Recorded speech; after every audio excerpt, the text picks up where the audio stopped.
আমাদের ভাইজান করে কি, সব কিছু জেন্টস টয়লেটে না রেখে লেডিস টয়লেটে রেখে দেয় এবং লকারে সব কিছু রেখে দেয়। আবারও নজর হাঁটি তো দুর্ঘটনা ঘাটি। তো আবারও তাকে ফেলে দেওয়া হলো। এখন আমি নেমে যাচ্ছি সুইমিং পুলে। তো সুইমিং করতে করতে সন্ধ্যা হয়ে যায় এবং আবহাওয়াটাও ঠান্ডা হয়ে যায়। সন্ধ্যায় পুলের পাশে একটা হট কফি নিয়ে তো অবশেষে উপরে উঠে আপনাদের শেষে সন্ধ্যার এই লাইটনিং ভিউটা দেখাবো।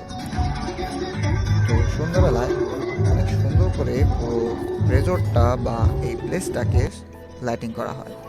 তো এই গরমে সুন্দর পরিবেশ সহ যদি কেউ সুইমিং পুলে নামতে চান তাহলে আসতে পারেন Kamal's ওয়াসিস restaurant and swimming pool.